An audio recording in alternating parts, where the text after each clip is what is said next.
in the year 2000, in March, this person came on the internet and he went into a couple of science forums and he said, I'm a time traveler from the future and I'll be happy to answer any questions that you have. And for a period of about 3 months, he answered questions about science, technology, the future. He made what some people consider to be predictions. And at the time, nobody really took him seriously. It wasn't until after he left, about 3 months later, that some of the things that he said started to happen. And the snowball just started at that point, and more people started paying attention to it. You're listening to Canary Cry Radio. Now here are your hosts, Basil and Gonz. Hey everybody, thanks for tuning in to Canary Cry Radio this week. I am back, and my name's Basil. And I'm Gonz, and Basil's back. I'm back. We missed a couple weekends because of just inexplicable life circumstances that resulted in, priorities having to be shuffled around.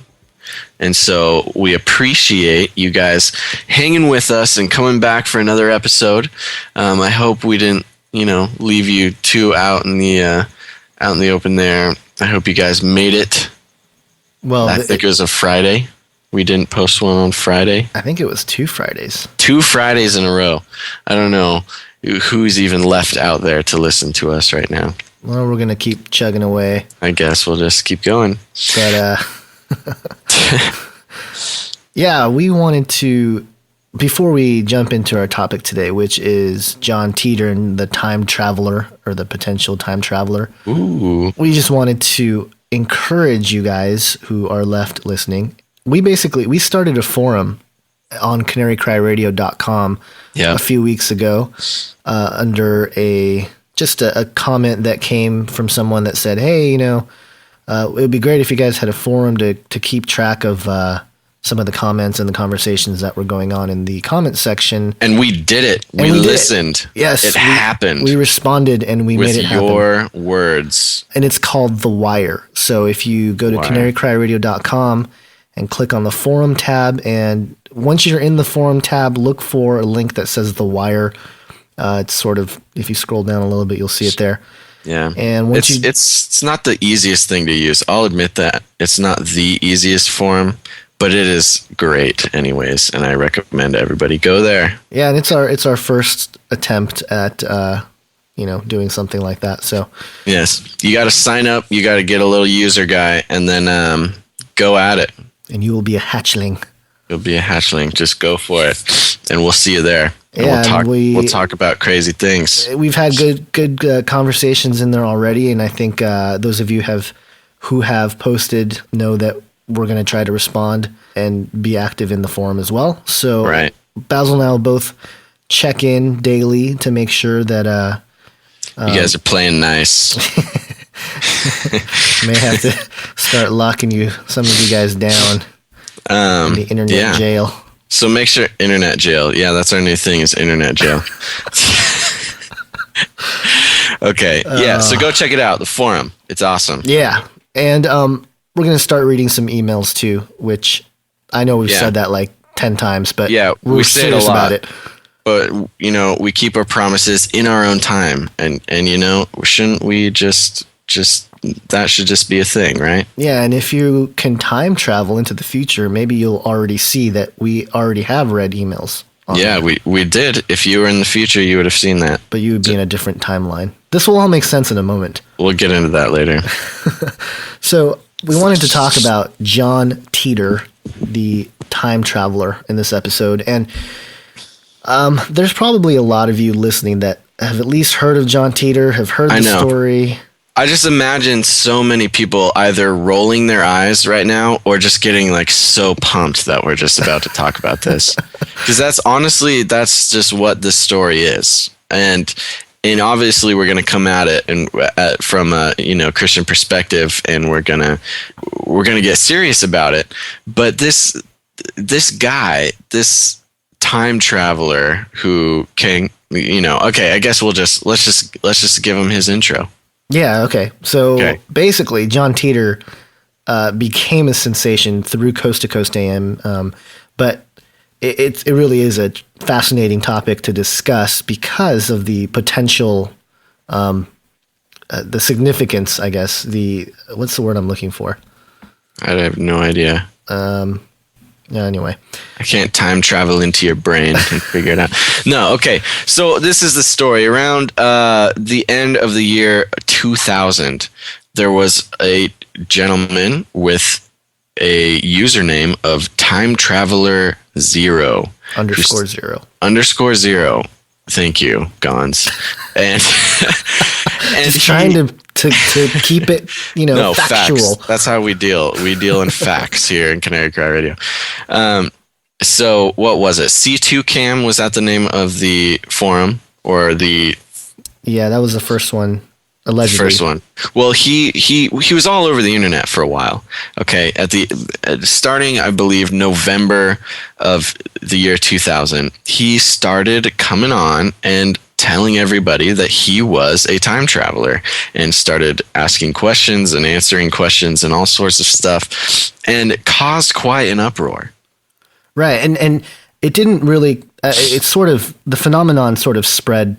When he was posting these things, it wasn't, I don't think, a huge deal. It was just sort of a strange phenomenon for those involved. But, right. Once it was on Coast to Coast, it definitely became a huge story, something people latched onto. And I mean, the story now is so huge that you can't Google some things without his name coming up as like the first 10 pages or something, like right. some things attached to his story, just regular items that you'd never think about. Right. Like all you can find is John Titor stuff. Right.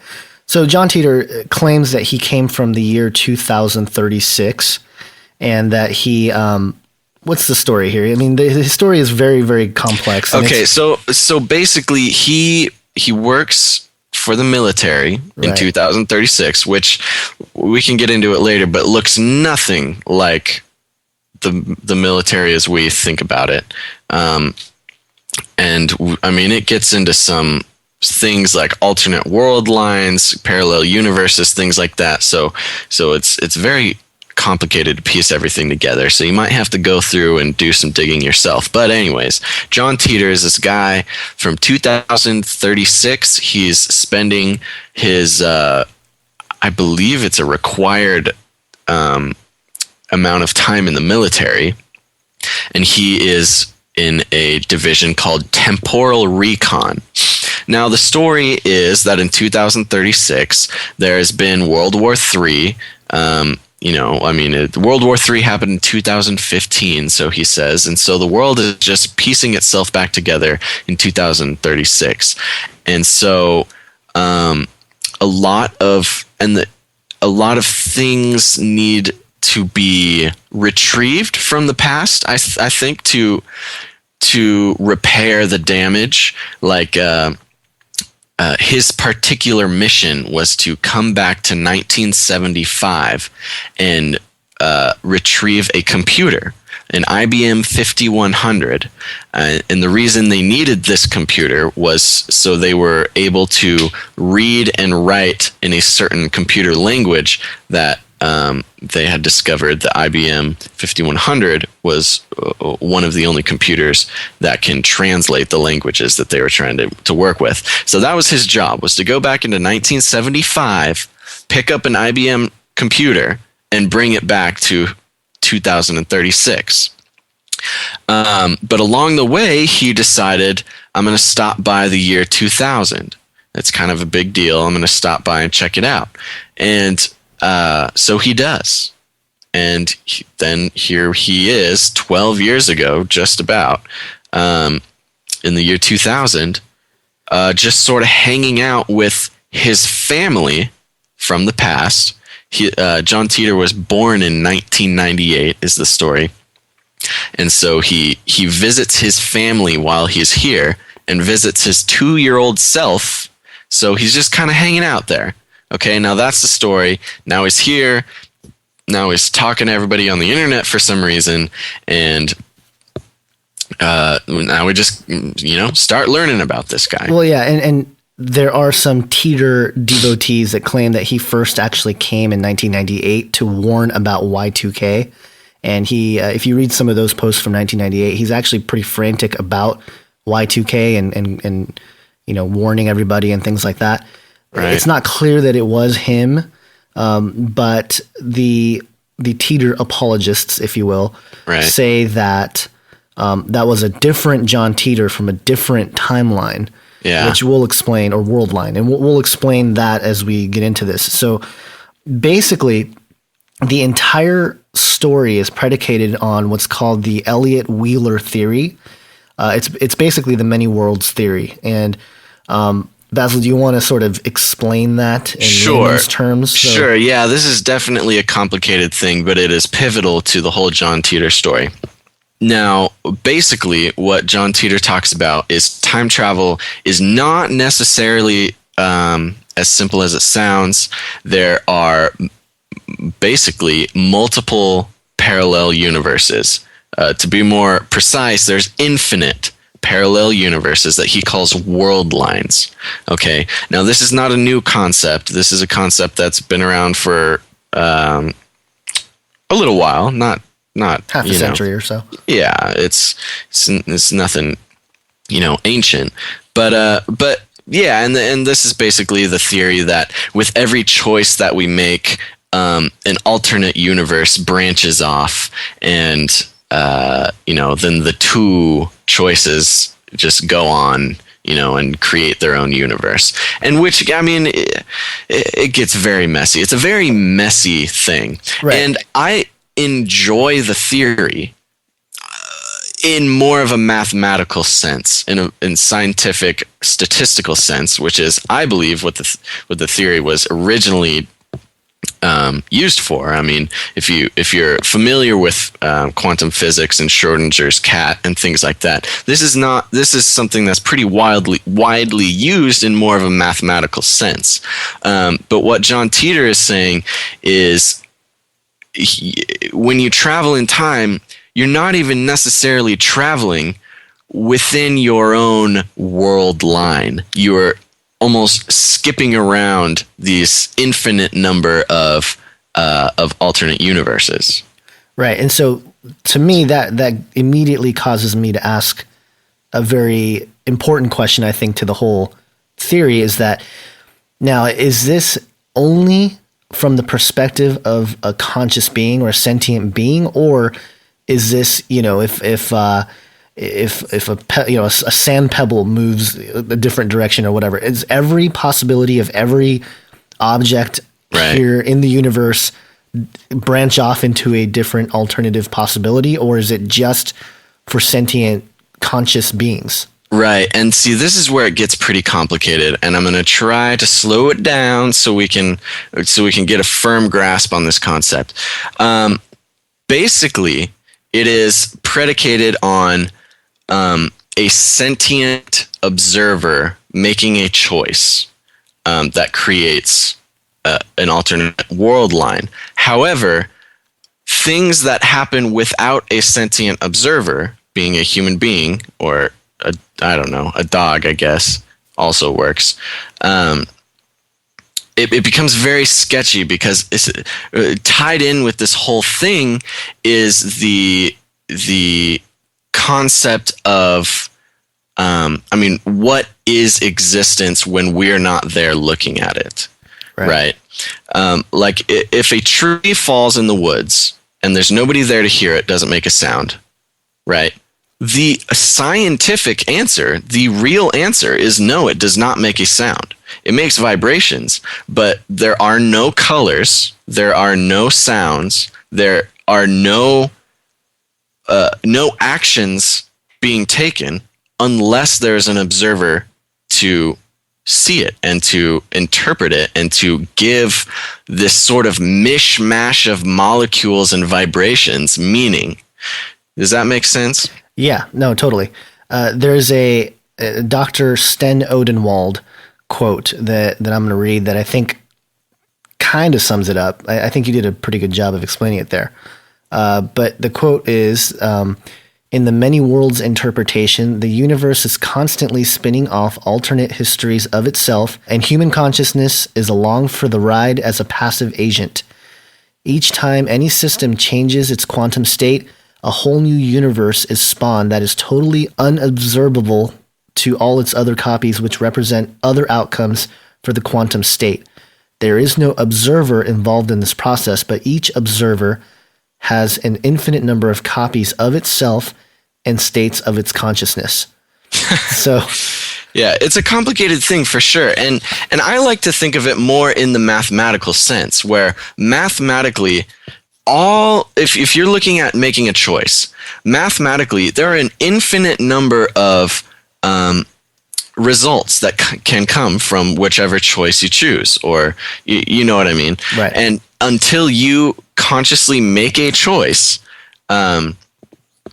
only when you make a choice does this mathematical cloud of possibilities collapse down into the choice that you chose. Right. Now, mathematically, I do believe that those other choices do go off and kind of create their own universe and the possibilities, and in sort of a theoretical mathematical sense that does exist.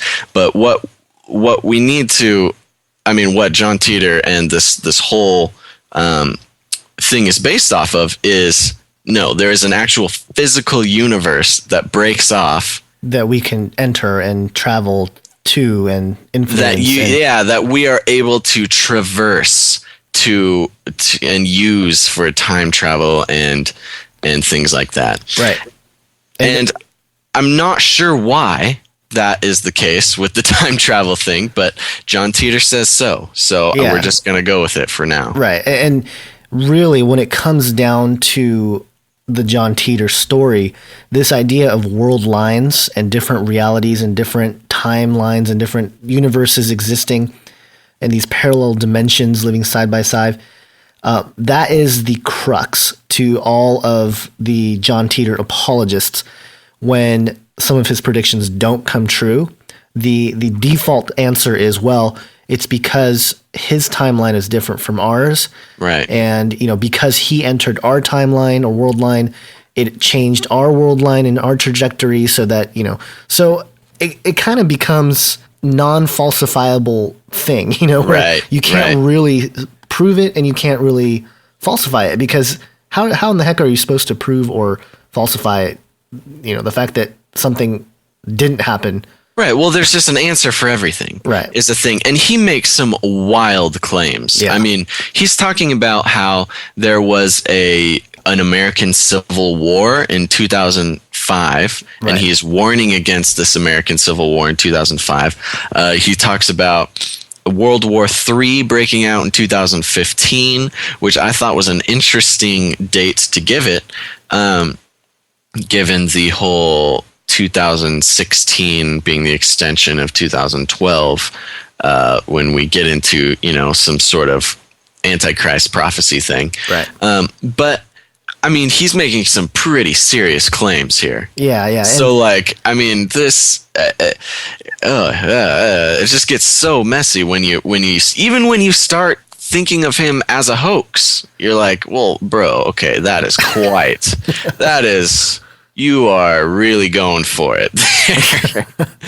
So, and no prisoners. Right. And the whole psychology to the whole thing is so, the whole psychology to the whole John Titor story makes it that much more complicated, because there are times when he's speaking and you're like, I'm totally don't even understand his mode of thought.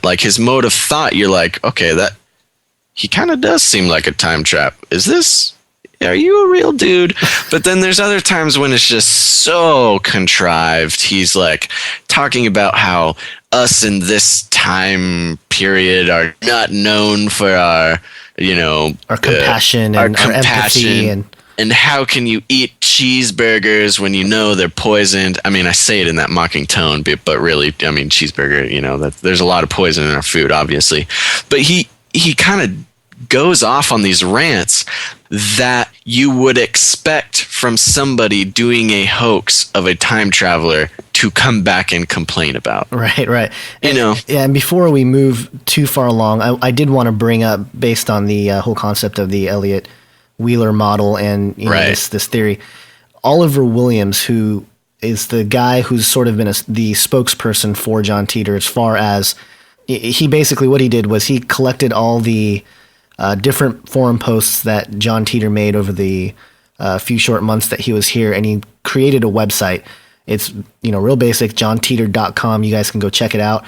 So he's the guy who runs the site, and he's the guy that has been on Coast to Coast several times and talked about John Titor and talked about where we're at and how he believes he's obviously, sort of a believer, if you will, of the story. So one thing he does mention in an interview with George Norrie that really stuck out to me, of course, just because being, a Christian, coming from that Christian perspective, and even just a theistic perspective, he uses the Everett Wheeler model effectively to deny a biblical God, at least a Christian God.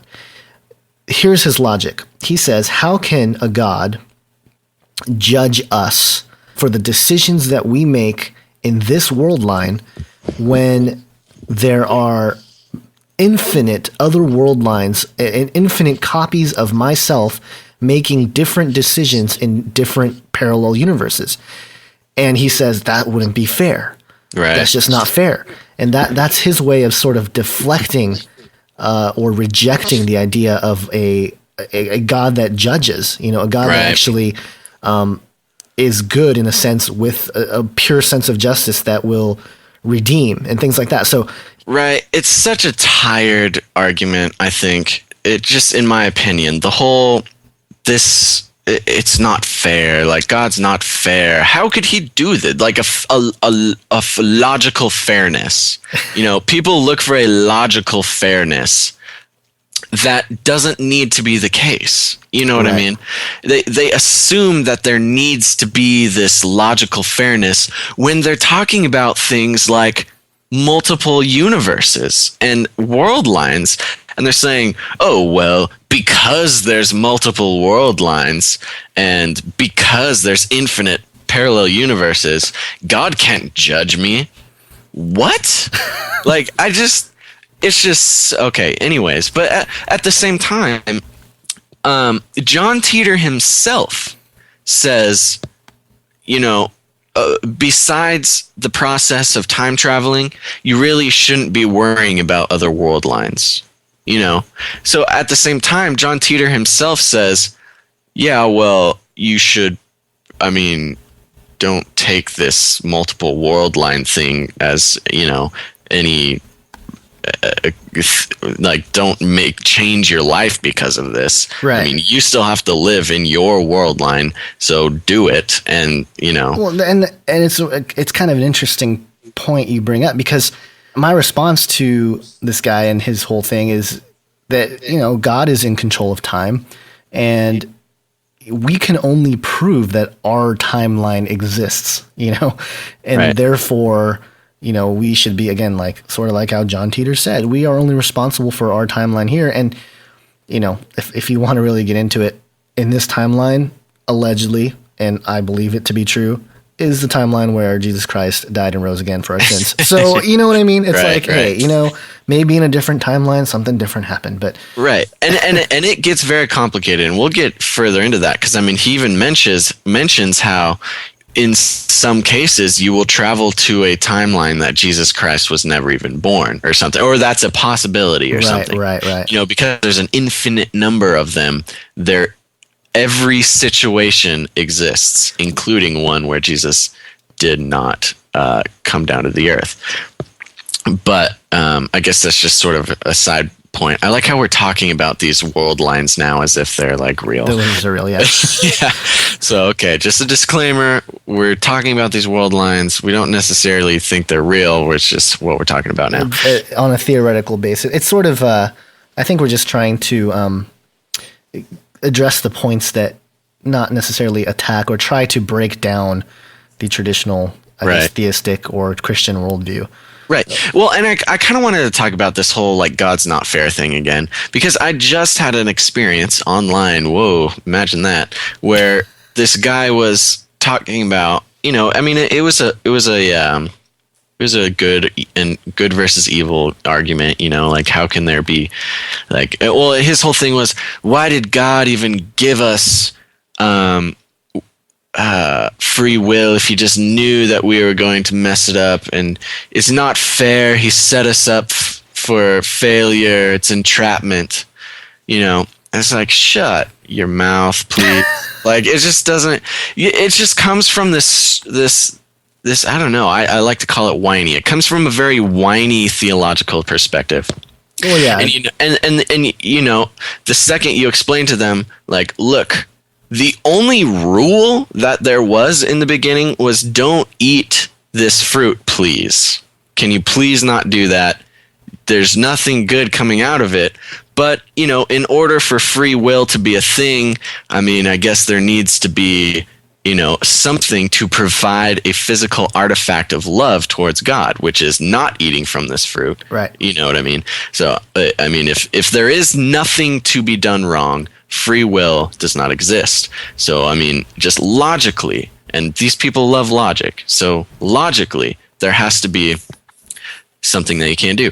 And so, when you do it, you're not simply just like, oh, I fell into God's trap of unfairness and ate from this tree. It's, no, you spit in his eye and told him you didn't need him anymore because now you know the difference between good and evil and you can be like gods. So, right. So la-di-da, I'm going to take off with this serpent and thanks for the apple, God. Right. And even on a different level too, the concept of just suffering in general, because that is a huge topic that people bring up in opposition to a Christian God, Right. It's this whole idea of we come from innocence, and a lot of, again, in the Garden of Eden, before the fall, humans were innocent beings effectively. We didn't really know sin. I guess we might have had knowledge of it, but we didn't really experience it in the fullest that we do now. And a lot of people talk about how, God is going to restore us to that innocence. And I disagree with that. I actually think that a redeemed world is far better than an innocent world. And I think that's why there is this sort of fallout, is because how are we otherwise supposed to develop characteristics like patience or wisdom or, these things don't come about just being innocent.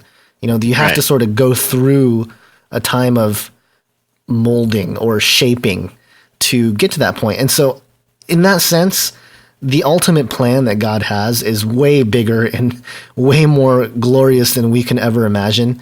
And it's just, it comes from a really selfish place, I think, to try to bring the justice argument in, because you're basically saying, by bringing that argument up, you're basically saying, I am God because I determine what is good and wrong and bad. Right. And exactly, that's the point is I say, oh, these people think God's not fair. I don't say that to say God isn't fair, get used to it. I'm saying that you're working in such a narrow mindset to think that God is not fair in things that he has done. You're looking at fairness at such an infantile, juvenile level. Especially when you start talking about things like the Garden of Eden and how God entrapped us into sinning and things like that. And it's just ridiculous. The funniest thing, I think, is that these folks that bring that argument up and everything that surrounds it, saying, oh, there was, God is the evil God, Yahweh is evil. And it pushes into the Luciferic doctrine, which is that Lucifer is the good guy. He freed us from the garden with knowledge, and we were no longer slaves to this Yahweh character, and so who gave us rules and didn't want us to eat apples. Who didn't want us to have knowledge, and so. Again, it's very interesting how even those who have no idea that they are preaching the Luciferic doctrine are. Right. Well, and that's one thing. Now, this might diverge a little bit, but I think that's what gives the whole story so much awesomeness. and truth. And it just shows me that, like, hey, this is actually the real deal, which is that it can be manipulated that way. And it is manipulated that way. Are you talking about? I'm talking about the Luciferian branch off of the, the beginning of mankind. Okay. And where here's this story of, God creates us. He walks around with us. We are in perfect communion with him, and we are all so happy. There's this one thing, don't eat that, but let's all just live together in peace and harmony. And then the fact that it is twisted to the Luciferian doctrine of Lucifer coming in, enlightening us, and giving us knowledge because he is a fair God and he wants what's best for, the human race and things. The fact that that's even a thing, I mean, what other doctrine has that? I mean, is there a Muslim doctrine where there's like a separate Muslim Luciferian doctrine off of that? You know what I mean? Yeah. Well, I think there's some old Sumerian texts, and I've come across people recently that have really pushed this, like, well, the Sumerian doctrines are older than the Bible, therefore it must be true. And that's not necessarily the case either. But, there's stories of the two gods, Enki and Lil, and they sort of represent Satan and God, if you will. And some have suggested that Yahweh, the being that is Yahweh, according to the Sumerians, was the one that actually created humanity, genetically altering whatever. And then the other god wanted to help them ascend into beings like them. Right. But then Yahweh didn't want that to happen. And so, again, it's painted as this sort of, the one that gave them knowledge was the good guy. And right. It's very interesting because it's almost like Satan beat, not truly, but sort of tried to instill into culture his story, his side of the story, if you will, earlier than God. But God used a much better method because he used 40 people over a span of 1,500 years, in like 3 different languages and all this stuff, and wrote history before it happens. I mean, there's all that stuff there that's just better proof, in my opinion, than just Sumerian tablets or anything. But let's get what were we talking about? We were talking about time travel John stuff. Titor. Okay. And something that I will say, just because we're in that biblical realm right now, the person who brought this up was Gary Stearman of Prophecy in the News. He wrote a book called Time Travelers of the Bible. Right. And I have not read the book, but I've listened to some of the things he's talked about, listened to his talk at Branson and things like that. And one of the just interesting points is this idea that there are time travelers in the Bible. And whether that is true or not, I don't know. But here's some of the, I guess, evidence, if you will. One of the characters, Elijah, which we see a lot in 1st and 2nd Kings in the Old Testament, he doesn't die. He's one of those guys that doesn't die, along with Enoch. He walks with God. He's taken up by a whirlwind. He just disappears. Right. The next time we see him is in Matthew 17:3, when Jesus gets transfigured on the mountain in front of 3 disciples, and the disciples look up, and boom, there's Moses and Elijah talking with Jesus. Right. And so Gary Stearman theorizes, like, hey, maybe Elijah was traveled through time. Like, maybe he got in that whirlwind, and boom, he popped out with Jesus to check out what. Because this is right before Jesus, goes to the cross and everything. Right. And so, what if? And I think it's a really compelling thing to think about, because just that little tidbit there shows that, hey, you know what? God is actually the one in control of time. Right. If he wanted us to travel through time, I am pretty sure that he can make it happen. But it's not for everyone. I don't think, just from a purely psychological standpoint, I don't think people would be able to handle, as cool as it sounds and whatever, with time travel. I don't think it would be the, Back to the Future, Right. Great Scott, like getting things back in order. And as disappointed as I am to agree with you, I sort of do. John Titor even talks about how in 2036 there are still people who don't believe in time travel. I mean, time travel has now been militarized as being used by the government. He on the John Titor website, you can see a rendering of, the temporal recon unit patch that he has, which looks really, really scampy. Like, it is a pretty if there really was a logo from 2036, I would expect some. I mean, I don't know. Well, let's talk about his culture here in a second. Right. Because that's I did think about that when I saw it, and it made sense to some regard. But right, it sort of makes sense. But anyways, John Titor even talks about how in 2036, and here I am talking about him like he's real again. But that's what we do here. That's what we do here. Yeah. He talks about how people still don't really believe in time travel, and it's been militarized and it's used and it's a normal thing. His time machine is made by GE. General Electric makes time machines in 2036 in his world line. And not only that, but it's not a machine like you get inside of it. That's not what it is. It's a box type. Well, more or less, it's a box that you put the box inside of like a car or something like that. Right. And then the box transports the car and you into like to wherever you're going.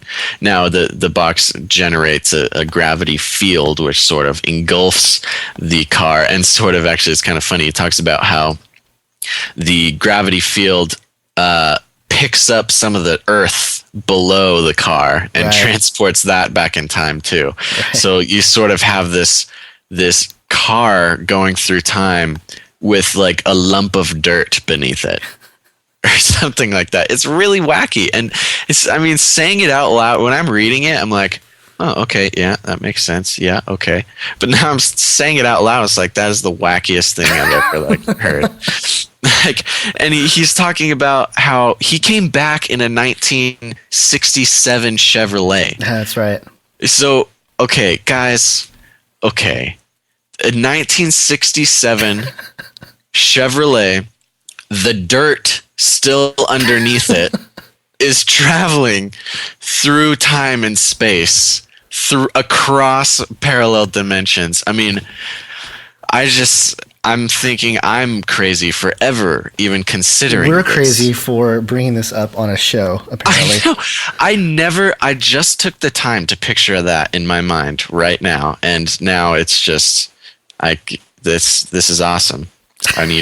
I need to go get a 19s. It's like, why not why did we choose a DeLorean? Why not a 1967 Chevrolet? Anyways, DeLoreans look cooler. Well, that's arguable, but especially when they fly through the air. Yeah, with dirt still trash beneath it. Yeah, being fed by trash. Yeah. Okay. Anyways, what we were talking about, the culture of 2036, according to John Titor. Right. Okay, and it's interesting because it sounds like its own sort of type of utopia. It actually sounds kind of great. What it is this is post a World War III. And everything's sort of gone backwards. They talk about how John Titor talks about how everything is much more community based. Everything he keeps talking about how my favorite thing is to hug my family. My favorite thing is to be with my family. My favorite thing about the future is to be with me. It's very much family and community focused, which sounds good. I mean, that's wonderful. He talks about how it's much more akin to like farm life. Like everybody's working for the community. He says his job was like picking oranges or something, and shipping them on a sailboat up some river in Florida.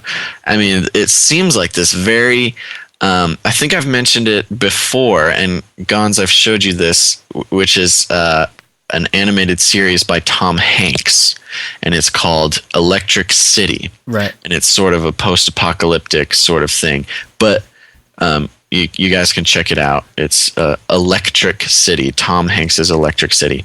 And that really seems kind of what the 2036 John Titor future reality kind of seems like. Almost like a step backwards, although certain technologies still exist. He talks about how doctors are people aren't really concerned with healthcare as much. He talks about how if you get a really bad disease, you just die. That's just what you do, and you accept it. Like, you're like, oh, I got this disease, it's my time to die, and you die. And he talks about how doctors are much more focused on things more like I think the words he uses is it's much more like the Old West doctors. Right. Where it's more about fixing broken arms or delivering babies or things like that. It's not so much about like brain research and things like that. He says there are genetic, they do grow organs. There are genetic cures for things. Cancer and AIDS are still not completely curable. Just stuff like that. Right. It's a very interesting picture that he paints, which gives a whole new aspect to his believability. Right. It's just not what you would expect from the future. Yeah. The future, exactly. It almost is completely counter to what you and I talk about. Right. Yeah, no, it is. Let me read something that he posted in February 8th of 2001. And it not only does it paint a picture of 2036, but it sort of gets back to some of the things that we were talking about just a minute ago. But he says here, the war had very profound effects on people and how they relate to each other. As individuals, almost everyone in 2036 is very familiar with death. We all have stories of loved ones that have died from disease, war, or acts of inhumanity. Most of us have even taken part in dishing the same things out to the other side. As a result, we have become far more compassionate to the ones we love, but much less forgiving, or much less probably, like it says mush, but I think it's much less forgiving to those who don't pull their weight. We are more accepting of others' differences in our community because we depend on them to survive. We are also more conservative with our resources and closer to God because for a period, life on earth was hell. And then he goes on here and says, the other major difference is in the concept of good and evil. With multiple worlds come multiple decisions and outcomes. For every good act, there's an equal and possible bad act on another world line. Taken to the extreme, this must mean that in God's eyes, there is no total good and total bad in the superverse. It balances itself out to infinity. I believe we are judged on the decisions we make as individuals, and the good/evil I see on my world line is an illusion that has no worth to God. My reaction to it is what's most important to God. Although this may seem rather heartless, it does allow me to see past the evil that people do and acknowledge the core of potential goodness inside them.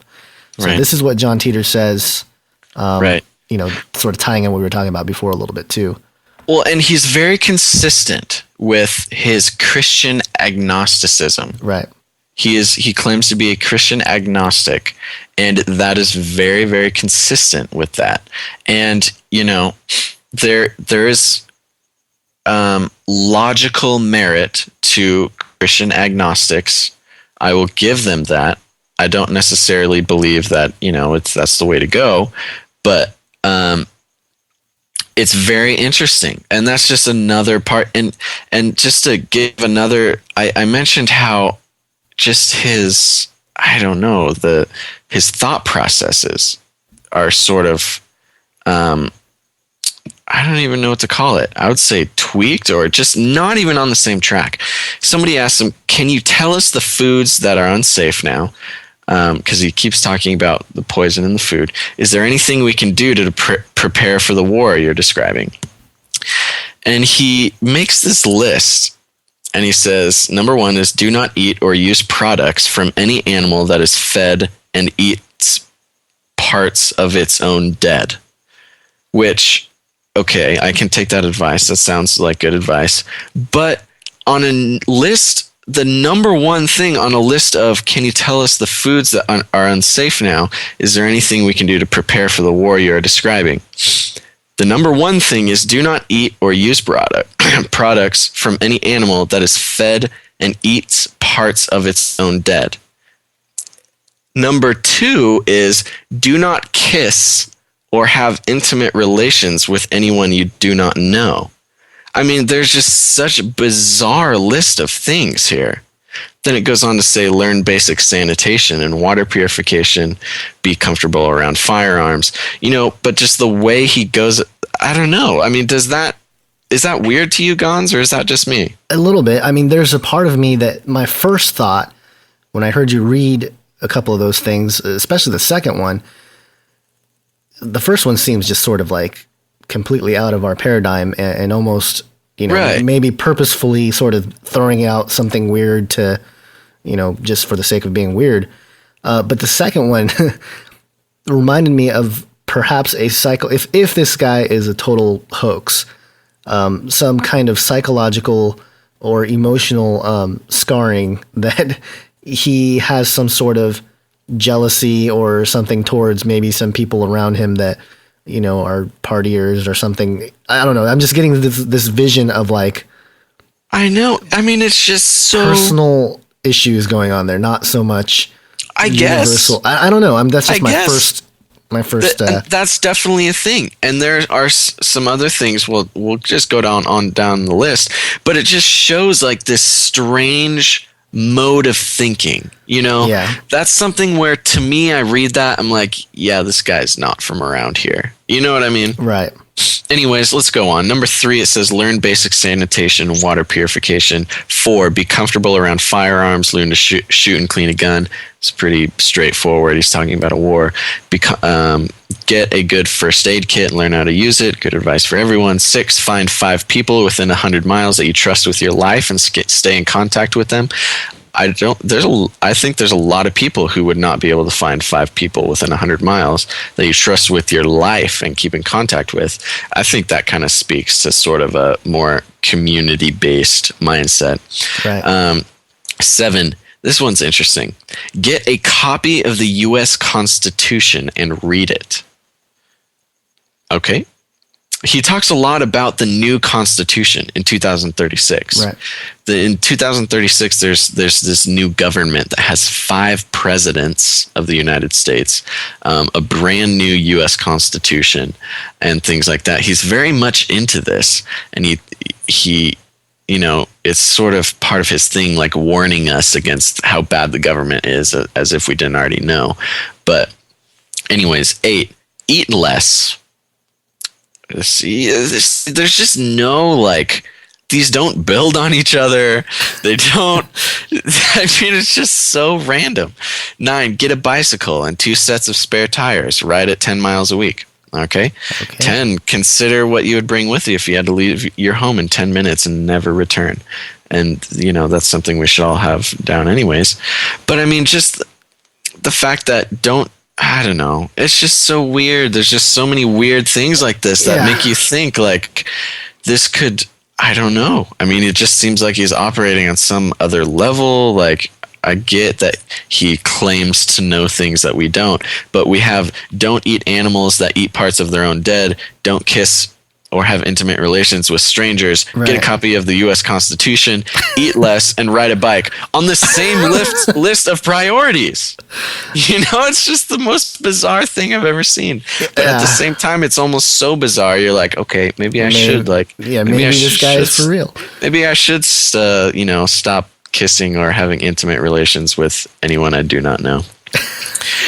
Well, there are a lot of people who asked questions that we would ask, has the Antichrist showed up? Has Jesus returned? Those types of questions were asked in the forum.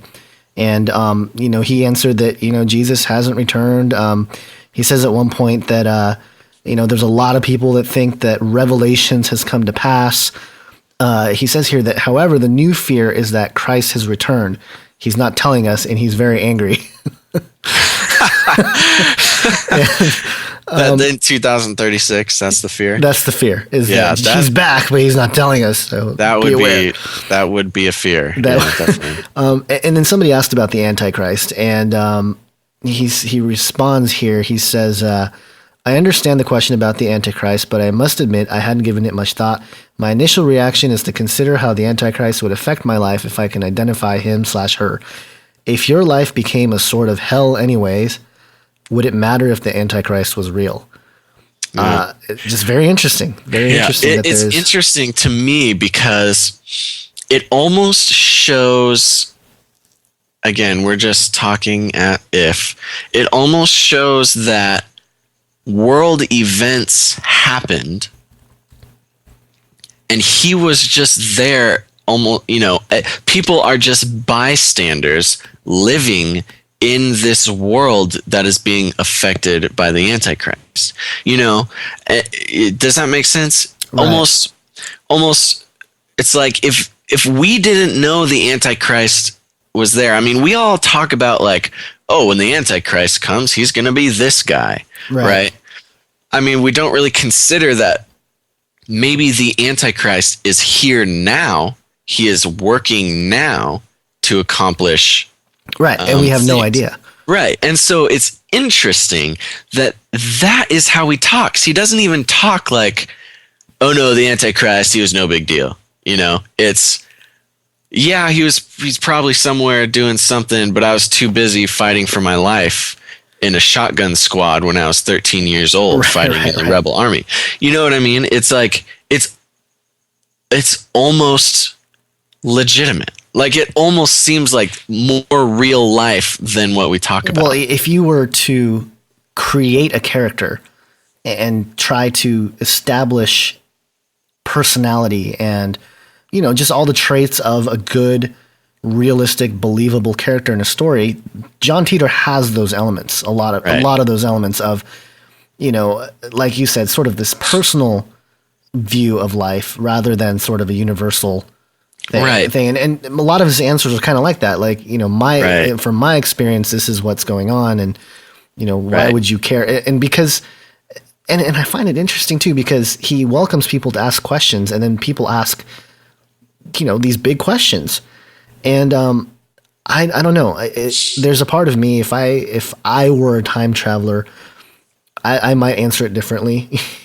I might try to address those bigger questions.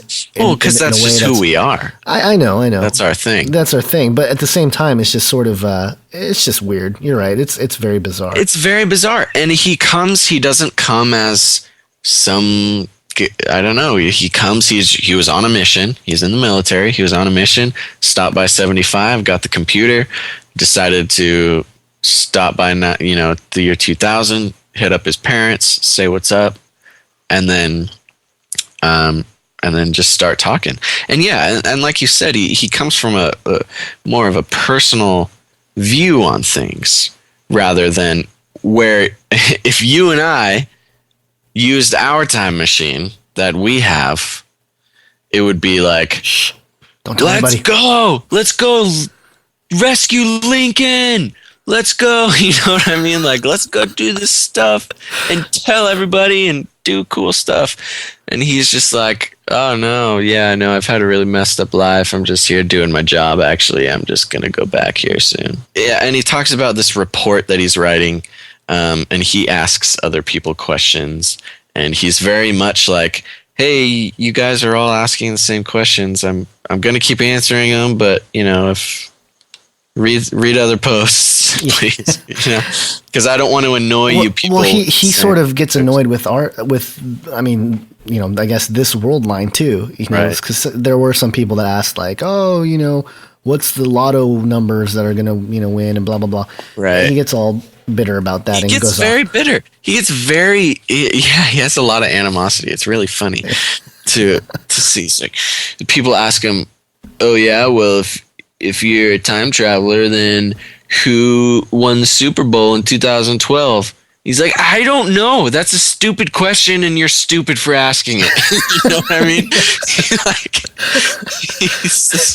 He does get really upset. I think he has some really choice words for people in our time period.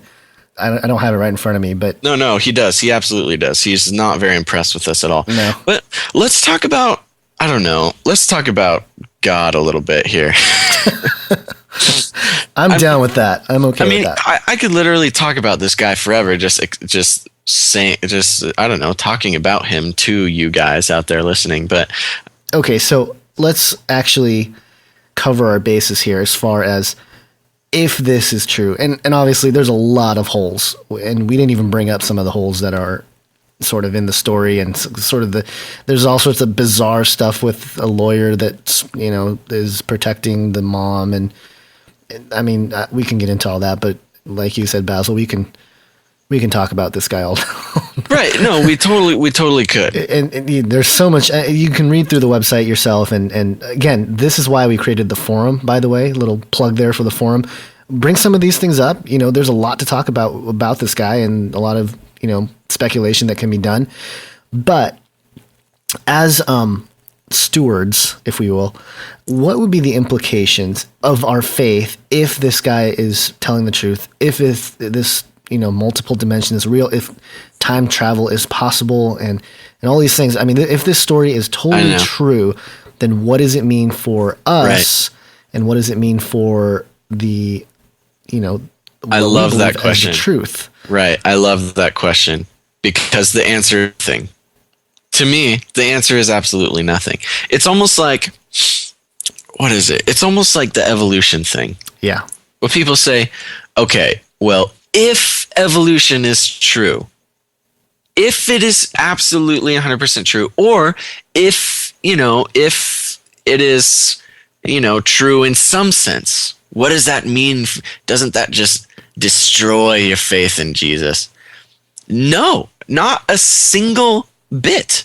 It has nothing to do with what Jesus came to do for us. Multiple universes has nothing to do with Jesus dying on the cross, and it has nothing to do with anything. I mean, it's there. If that is true, then I feel sorry for some of, you know, the other me's in what's called the super universe, making less agreeable decisions. But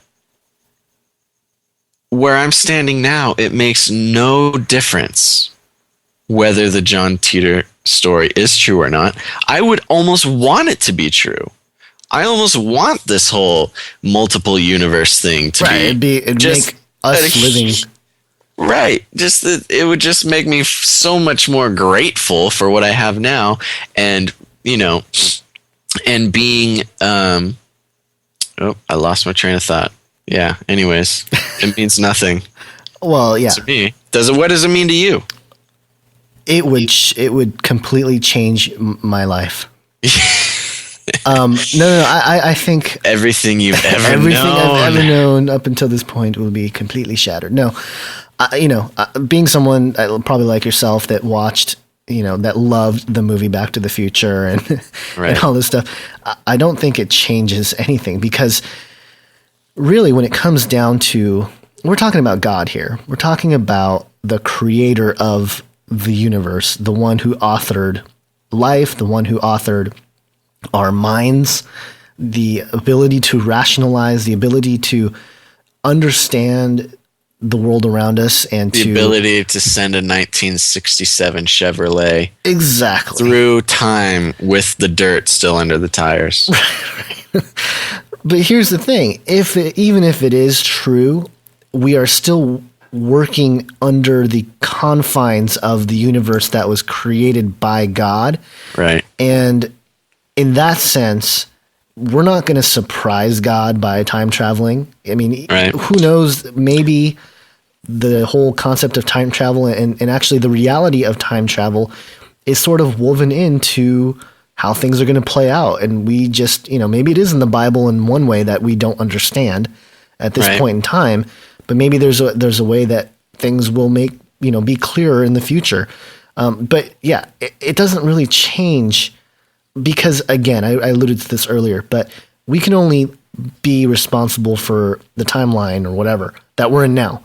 And whether there's an outside influence from another time period or aliens or whatever, we are only responsible for, our decisions here now. That's all we can really prove exists to some extent. I mean, unless you want to try to prove that nothing exists, which good luck. But you know what I'm saying, that our responsibility falls on here now. And then, like I mentioned earlier, effectively, this timeline, this world line, if you will, is the one where Jesus Christ came, died, and rose again. And God, the author of all of this anyway, gave us through the scriptures his plan, his character, his being, his expressing his love for humanity. And how does time travel change any of that? So you're telling me it's not as devastating as Mr. Oliver tells us? Oliver, yeah, the guy who I don't remember either. The guy who goes on Coast to Coast and talks about. No, I think he is using this concept of the Everett Wheeler and this whole idea of a multiverse as a crutch to reject God. Just another reason to reject God.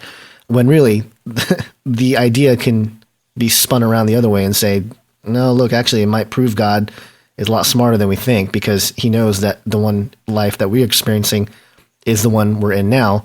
Right. And, interestingly, let me just bring this up real quick, how John Titor talked about how he believes the soul of a human is sort of the collective being of who we are, regardless of which timeline you're in, which is a very, that's sort of a deep concept, It really is. So is there some truth to that? I have no idea. But in my personal just outlook on the future, I do think there's going to be some kind of world war.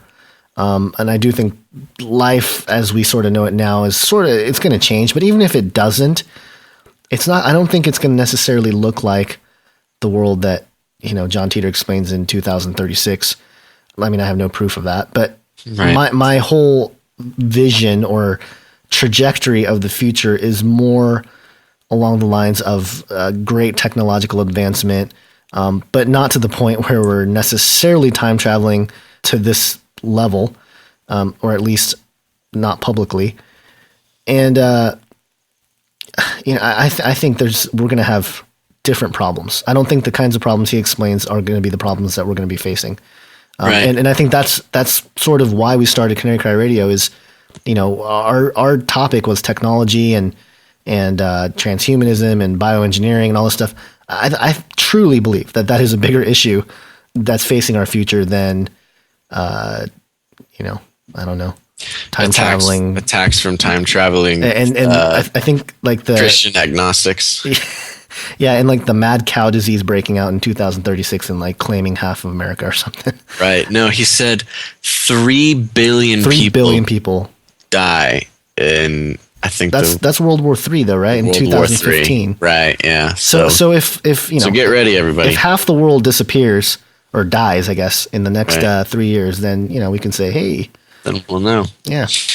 So yeah, there you go, John Titor. Make sure to check it out. There's so much stuff we did not cover, but thanks for bearing with us on this show. It's a very interesting. Sorry. Whoa. But thanks for bearing with us on this show, everybody. I hope you got something out of it. I know we took a lot of time to look into this John Titor fellow.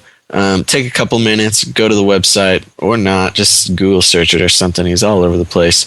There's a lot of info out there on him, trying to, debunk him. There's some apologetics for him.